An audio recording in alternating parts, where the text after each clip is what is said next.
Today, we're jumping into something really big happening in Ghana's education system. We're talking about an ambitious new blueprint that's designed to completely redefine what it means to be a teacher. Yeah, this statement really gets right to the point, doesn't it? It frames education as something you just can't compromise on. It's the absolute foundation for a person's life and for the country as a whole. So the stakes here are incredibly high. So, before we get into the nitty-gritty of Ghana's plan, let's just quickly touch on why this idea of quality education is such a big deal everywhere. I mean, what does it actually do for a country? Well, here's the thing. Quality education is way more than just a nice social program. It's a powerful economic engine. It's the main reason countries push so hard for major reforms, because they know it's an absolute necessity if they want to make real progress. Okay, with that in mind, let's zoom right into Ghana. The country found itself at a real crossroads, facing a whole bunch of challenges that made one thing crystal clear. The old way of doing things just wasn't working anymore. Right, this is the key question.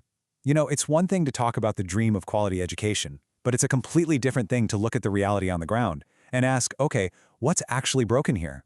And here were the big problems. Even after years of reforms, student learning just wasn't getting better. The system was also dealing with a lack of committed teachers, a real resistance to any kind of supervision, and this feeling that new teachers just weren't prepared for the classroom. And all of this was happening while student indiscipline was on the rise. So, facing all of this, Ghana came up with an answer. They decided to go straight to the heart of the matter, the teacher. And this led to the creation of a totally new set of standards for the entire profession. Now, this wasn't just a simple, single fix. No, the approach was a really carefully planned, two-pronged strategy designed to hit the problem from a couple of different angles. And these are the two pillars of that reform. On one side, you have the National Teachers Standards, or NTS, which sets the new benchmark for all teachers. And on the other, you have a new curriculum framework that guides how the next generation of teachers get trained. For the rest of this explainer, we're going to focus in on the NTS, because that's what really defines the new professional ideal. You can think of these national teacher standards as the new professional DNA for every teacher in Ghana.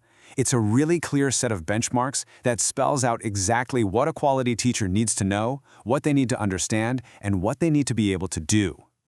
The whole philosophy behind these standards is a really big shift. The goal is to move the education system away from just being about passing exams. Instead, the focus is now on building character, nurturing students who can think critically, and really strengthening those foundational skills like science and math to get them ready for the real world. So, who exactly do these new standards apply to? Well, the answer really shows you just how huge and ambitious this reform truly is. And I mean, everyone. This isn't just for new teachers fresh out of college. The NTS creates a single, unified standard of excellence that applies right across the board, from the newest person in the classroom to the most senior leader. Let's break that down. First, it affects every single teacher in the classroom, from the brand new ones to the veterans. And, crucially, the National Teaching Council, that's the main group that governs the profession, is now going to use these very standards to assess how teachers are performing.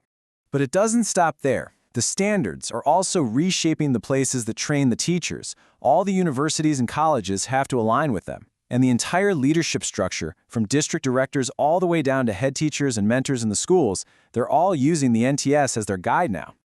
And finally, the impact goes all the way out to the entire support system. The folks who help schools improve, the school improvement support officers, will use these standards. Even the teacher unions are involved. It's a truly comprehensive transformation designed to get the whole system moving in the same direction. So, after all of this, creating new standards, getting every single level of the education system involved, what's the ultimate vision?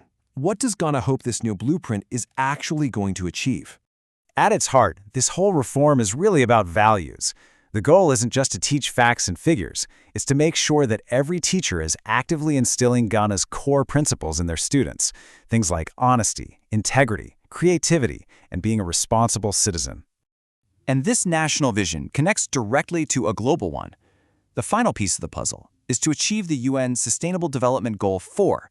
That's the worldwide promise to make sure every child gets an inclusive, fair, and high-quality education.